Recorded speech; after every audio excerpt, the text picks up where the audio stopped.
nahmaduhu wa nasta'inuhu wa nastaghfiruh wa na'udzu billahi min shururi anfusina wa min sayyiati a'malina.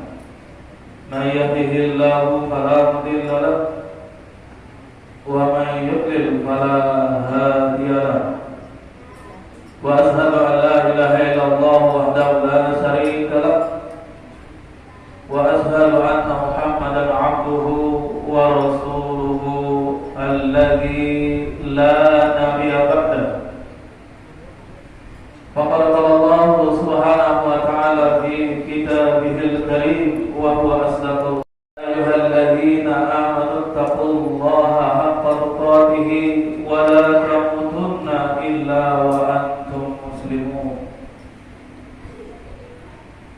Wa qala Allah ta'ala aidan ya ayyuhan nasu taqu rabbakum alladzi khalaqakum min nafsin wahidah wa khalaqa minha zawjaha wa bassa minhuma rijalan katsiran wa nisaa wattaqullaha alladzi tasaaluna bihi wal arham innallaha kana 'alaikum raqiba. Wa qala Allah subhanahu wa ta'ala ya ayyuhalladzina amanu taqullaha wa qulu qawlan sadida yuslih lakum a'malakum wa yaghfir lakum dhunubakum wa may yuti'illaha wa rasulahu faqad faza fawzan 'azima. Amma ba'd. Allahumma shalli wa sallim wa barik ala nabiyyina Muhammadin Allahumma shalli wa ala alihi wa ashabihi wa man tabi'ahum bi ihsanin ila yaumiddin. Hadirin sekalian,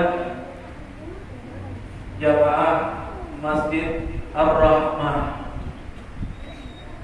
yang mudah-mudahan Allah tabaraka wa ta'ala senantiasa limpahkan karunia-Nya, keberkahannya, dan Allah berikan rahmat dan kita semuanya dimuliakan oleh Allah Subhanahu wa ta'ala. Alhamdulillah wa syukurillah wa ni'matillah.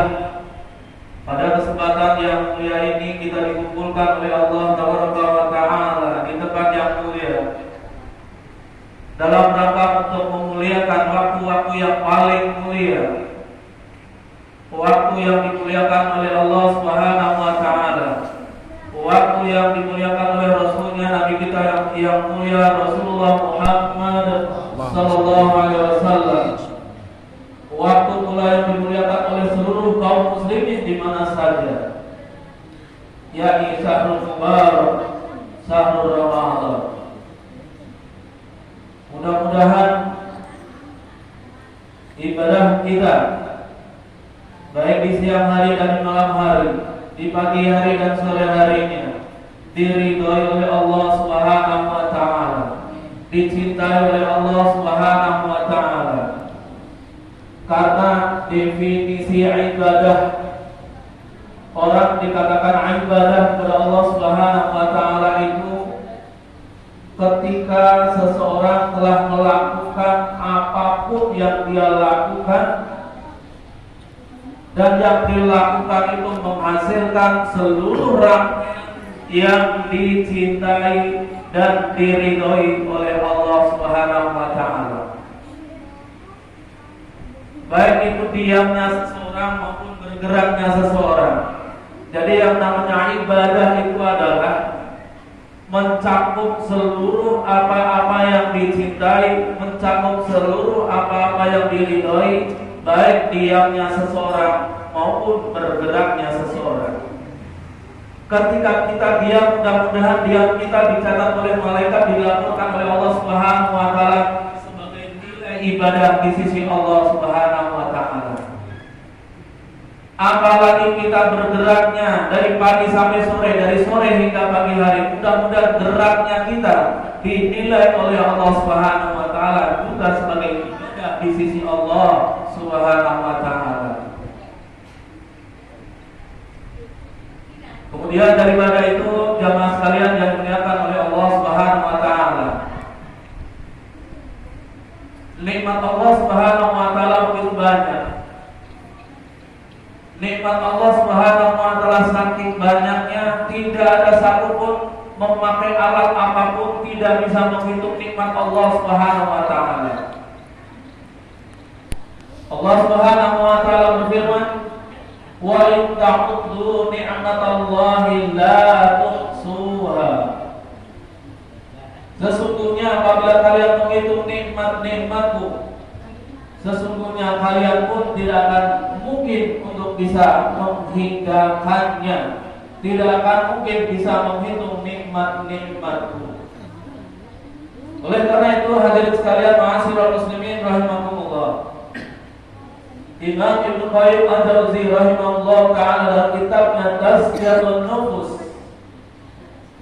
beliau menuturkan bahwasanya orang-orang yang dikatakan bersyukur kepada Allah Subhanahu wa taala, orang-orang yang berhak ditambahkan nikmatnya oleh Allah Subhanahu wa taala sebagaimana firman Allah, "La in syakartum la azidannakum wa la in kafartum inna 'adzabi lasyadid." Maka orang yang dikatakan bersyukur, digolongkan bersyukur akan ditambahkan nikmatnya oleh Allah Tabaraka wa taala harus memenuhi 3 syarat, 3 unsur. Orang yang dikatakan bahwa orang tersebut adalah hamba-hamba yang selalu bersyukur kepada Allah Subhanahu wa taala. Yang pertama, beliau menuturkan bahwa orang yang dikatakan bersyukur kepada Allah Subhanahu wa taala itu adalah lisannya senantiasa memuji kepada Allah Subhanahu wa taala, memperbanyak zikirnya kepada Allah Tabaraka wa taala. Yang selalu keluar dari lisannya adalah kalimat alhamdulillah. Namun demikian ma'asyiral muslimin rahimakumullah, bukan saja ketika kita diberi nikmat oleh Allah Subhanahu wa taala baru kita mengucapkan alhamdulillah. Itu wajib kita mengucapkan seperti itu. Namun apabila sedang ketika kita ditimpa musibah, siapa orang yang tidak tertimpa musibah? Semuanya pasti kena musibah. Semua pasti dipuji oleh Allah Subhanahu wa taala. Semua pasti dicoba oleh Allah Tabaraka wa taala, betul?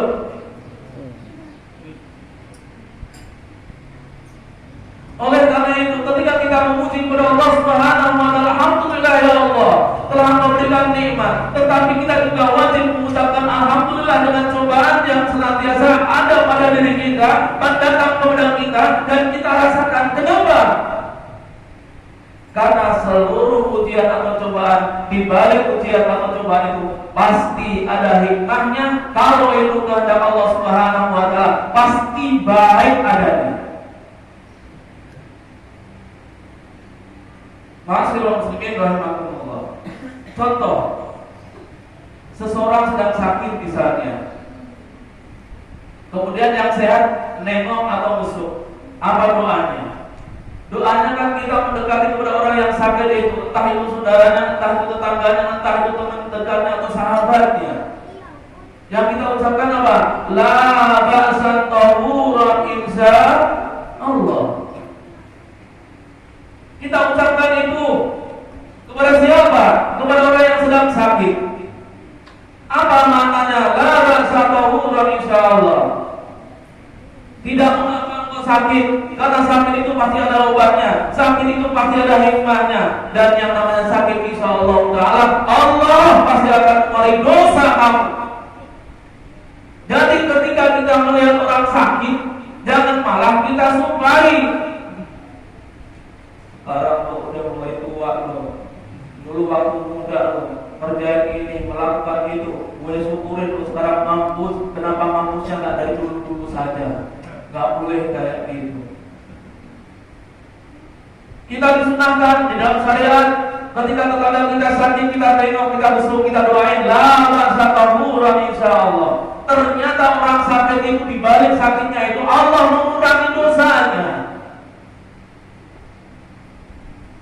Bisa jadi orang yang dahulu tukang maksiat, kemudian Allah puji, Allah coba berikan penyakit, bahkan penyakitnya bolak-balik rumah sakit, berlama-lama dia di atas pembaringannya, tetapi Allah mengampuni dosanya, Allah menerima taubatnya, dan kita belum tentu seperti orang itu taubatnya diterima oleh Allah Subhanahu wa taala.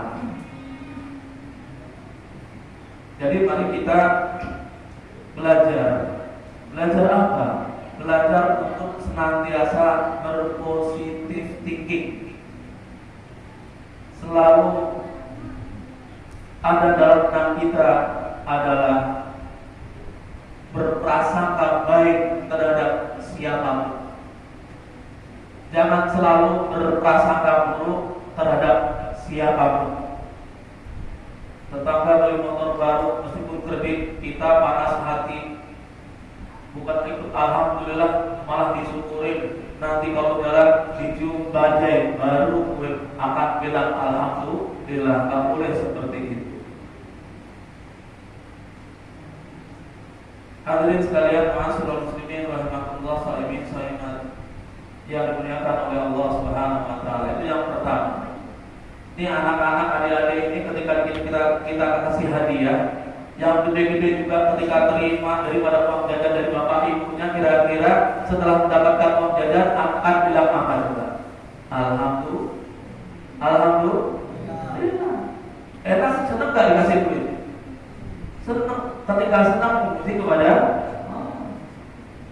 Tapi jangan lupa kalau kita sedang sedih, kita juga mengucapkan alhamdulillah ya Allah, Kau berikan cobaan dan ujian kepada niscaya pasti Kau Maha Tahu akan memberikan yang terbaik terhadap diri hamba ini. Maka kita kemudian berprasangka baik kepada Allah Taala wa Ta'ala. Yang kedua, orang yang dikatakan bersyukur kepada Allah Subhanahu wa Ta'ala adalah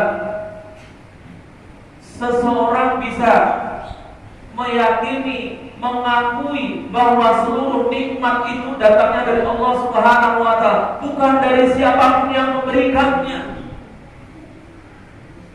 Makanya kalau kita ingin pintar sekolah, minta kepada siapa? Allah.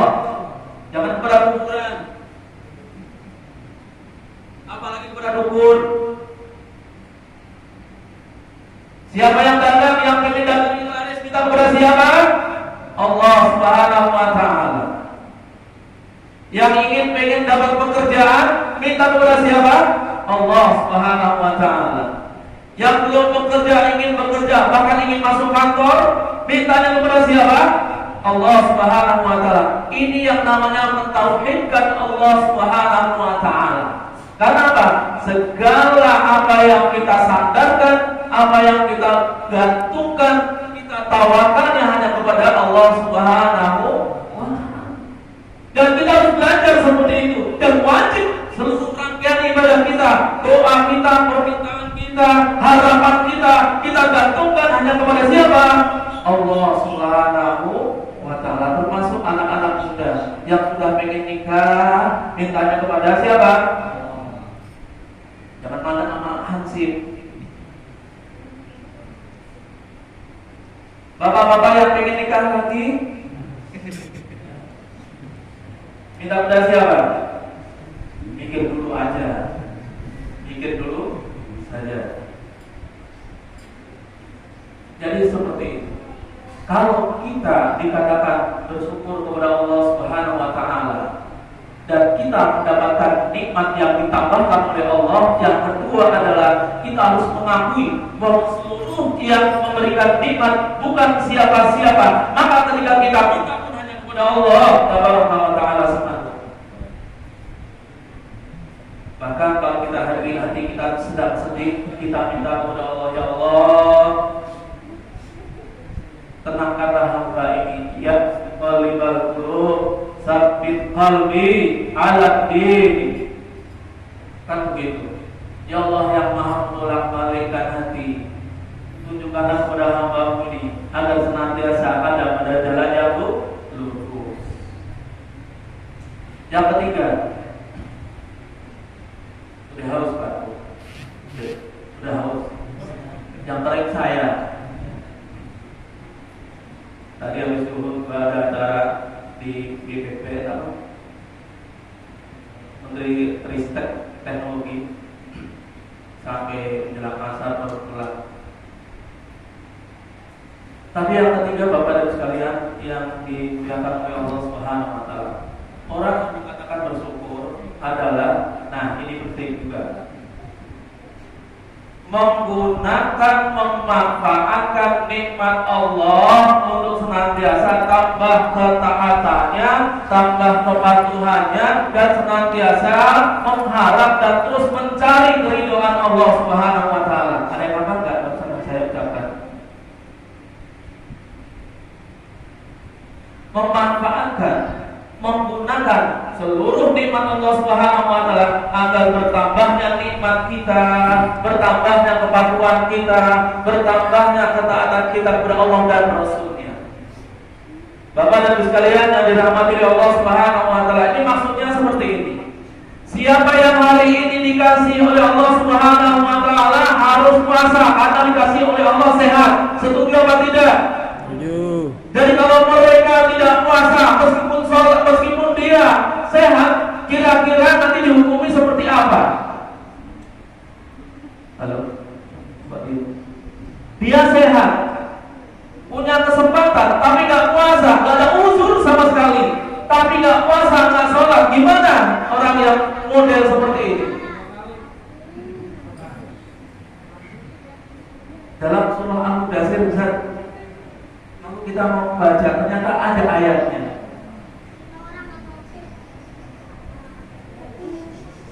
Kata Allah Subhanahu wa taala dalam firman-Nya di surah Al-Mudaththir, "Ma salakakum fi saqar." Halo. Dengar enggak? "Ma salakakum fi saqar." Kenapa? Mengapa kamu berada di neraka Sakor? Neraka Sakor itu Imam Ibnu Katsir rahimahullah taala menafsirkan itu apinya yang menyala-nyala itu pinjam dari apinya neraka Jahannam. Dan neraka apinya yang paling panas adalah neraka Jahannam. Dipinjam sama neraka Sakor. Dan Allah tanya kepada orang-orang yang berada di neraka Sakor, "Ma salakakum fi saqar?" Kenapa kamu berada di tempat itu, yakni neraka Saqar?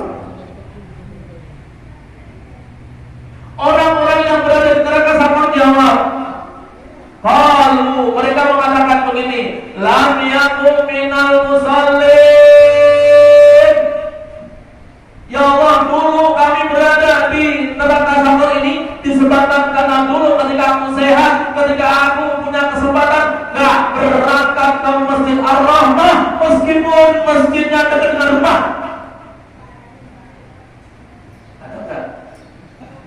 Ada gak? Ada.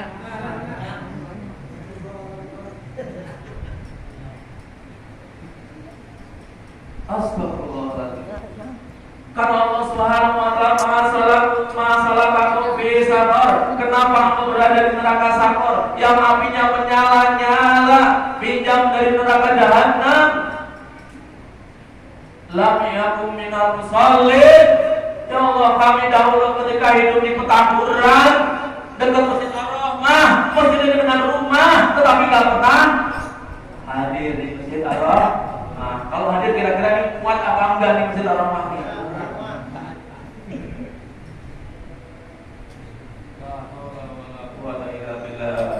Mudah-mudahan orang yang bekerja ini besok habis lebaran rajin ke masjid. Amin. Yang rajin ke masjid ya jangan bosen, jangan sampai ke masjidnya bulan Ramadan aja, ya jangan kan gitu. Ya, subuhnya juga di Ramadan aja, ya jangan kan begitu kan. Ini anak-anak muda juga ya, yang namanya anak-anak muda ini harus yang lebih banyak untuk memakmurkan masjid, imaratul masajid, yang banyak memakmurkan masjid itu harusnya anak-anak muda. Kalau yang tua-tua muda kabur, Tapi di mana-mana yang namanya masjid-masjid kalau sholat subuh, banyakkan shaf pertama yang tua.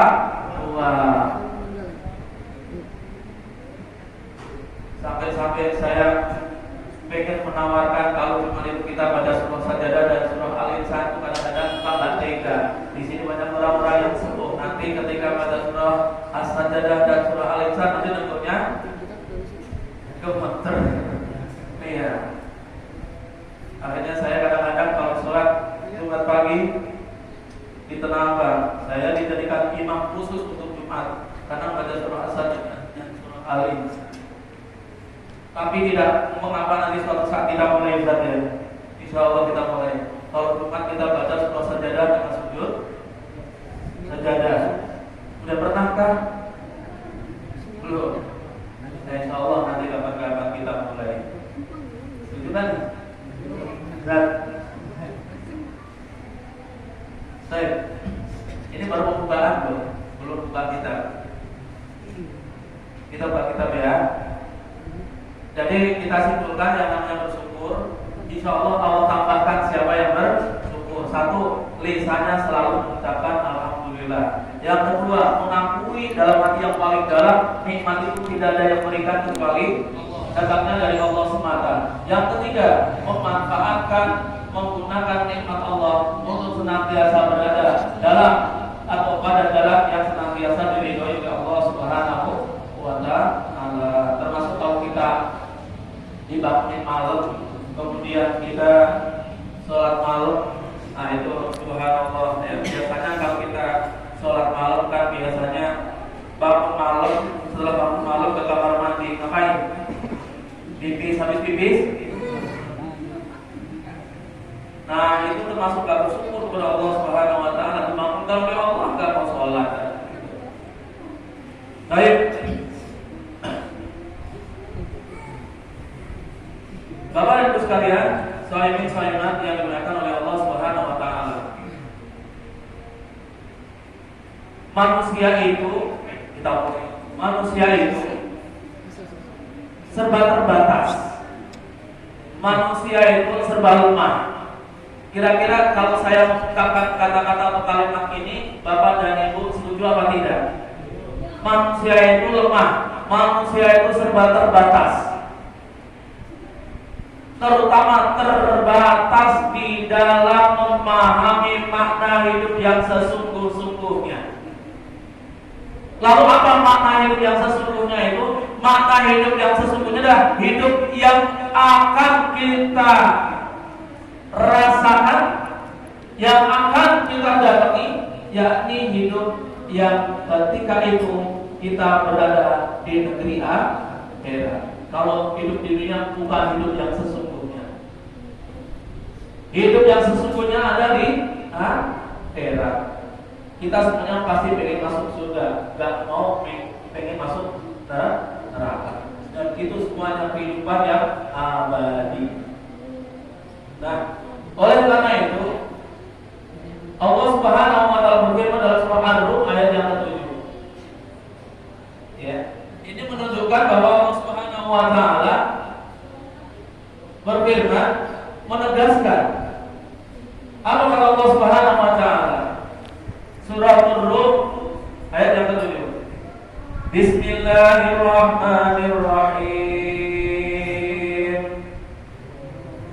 Ya'lamuna zahiran minal hayatid dunya wa hum 'anil akhirati hum ghafilun. Kata Allah Subhanahu wa Ta'ala, ya'lamuna zahiran minal hayatid dunya. Mereka itu siapa? Manusia. Kita ini manusia. Manusia bukan kita. Halo? Manusia bukan kita. Benar? Kadang-kadang ada orang yang tak bisa bedakan dirinya manusia apa bukan. Iya, ada. Ya, nggak usah saya sebutin. Ya'lamuna zahiran minal hayatid dunya. Mereka itu yakni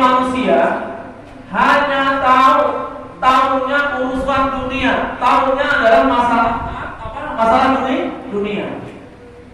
Wa hum 'anil akhirati hum ghafilun. Dan ketahuilah bahwasanya manusia itu kalau udah urusan akhirat banyak yang nggak tahu. Betul apa tidak?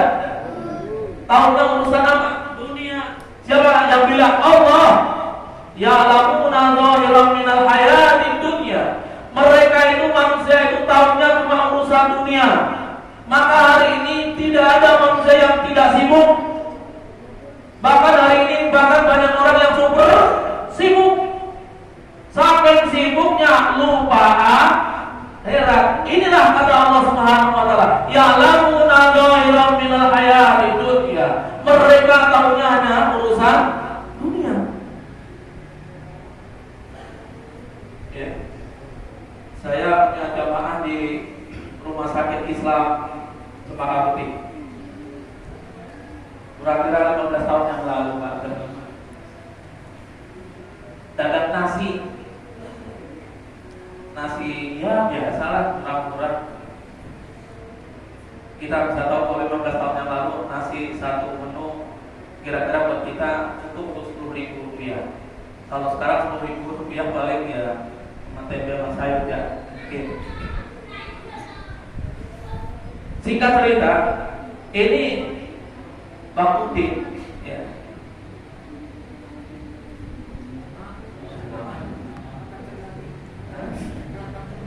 Ya. Ingatin. Jadi kata kita, bang, kenapa kalau puasa nggak pernah saya ketemu? Saya kan pulang kampung. Setiap puasa pulang kampung. Tahun depan saya datang lagi ke situ, pulang kampung. Tahun depan lagi nya pulang kampung. Begitu habis lebaran, beberapa hari lebaran, bulan Syawal, bulan Syawal, datang lagi ke Jakarta dagang. Saya tanya lagi, Bang, rahasianya apa sih kalau pengen pulang kampung terus? Setiap puasa full 1 bulan pulang kampung. Bapak bisa nanti tanya ke sana deh kalau masih ada Bang Udin. Dia ternyata lebih hebat daripada saya. Kalau puasa saya masih sibuk, masih di kantor, pulang sore. Nanti berapa hari lebaran baru libur. Ini Bang Udin luar biasa. Begitu masuk bulan Ramadan sudah ada di kampung. Itu diulang terus sampai berapa tahun. Dia mengatakan begini, mohon maaf nih, bukan menggurui. Saya itu kalau dagang, saya capek siangnya, padahal malamnya pengen ibadah. Kalau saya malamnya sudah kecapean, bagaimana saya bisa maksimal beribadah kepada Allah? Saya katakan, kan bisa dagangnya menjelang berbuka. Dan yang namanya bulan puasa, pokoknya proyek dulu semuanya untuk ibadah kepada Allah Subhanahu wa taala. Kan saya sudah dagang 11 bulan. Terus saya iseng, Pak. Nanti kalau lebaran nggak punya baju baru dong. Saya diketawain. Memang lebaran harus pakai baju baru. Terus kue-kue di rumah gimana, Bang? Nah, namanya lebaran di kampung, kita bikin sesuatu yang menarik. Entah itu bahannya dari singkong, dari ubi, dari talas, dari hasil bumi yang ada di kampung. Itu juga tidak mengapa bagi mereka. Subhanallah, singkat cerita, karena dengan kesabarannya, ketawaduannya, beberapa tahun karena dia sabar, maka sungguh luar biasa. Begitu dagang, hadirin sekalian, ma'asyiral muslimin yang dimuliakan oleh Allah Subhanahu wa taala.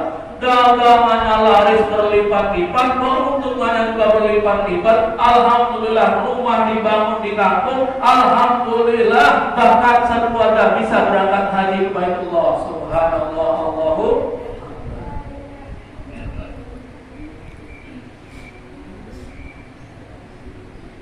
Saya punya pengalaman pribadi. Boleh saya ceritakan? Tahun 2007.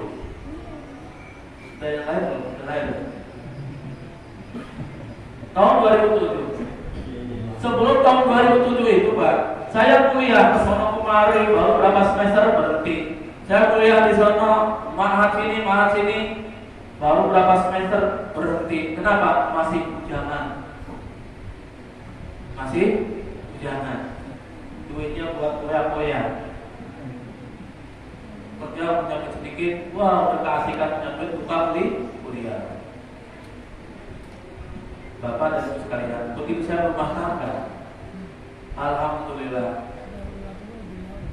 seolah-olah Jamiatul Khair itu memanggil saya. Lalu saya masuk Jamiatul Khair dalam tempo 3 tahun setengah saya lulus dari Universitas Jamiatul Khair waktu itu. Setelah lulus dari Jamiatul Khair, saya lanjut ke Universitas Islam Jakarta. Alhamdulillah di tahun itu juga lulus tahun 2000 berapa saya lupa. Alhamdulillah S1 saya bisa lulus, S2 selesai, bahkan saya alhamdulillah juga bisa berangkat haji. Bahkan bulan-bulan berikutnya berkali-kali bisa berangkat umroh. Alhamdulillah.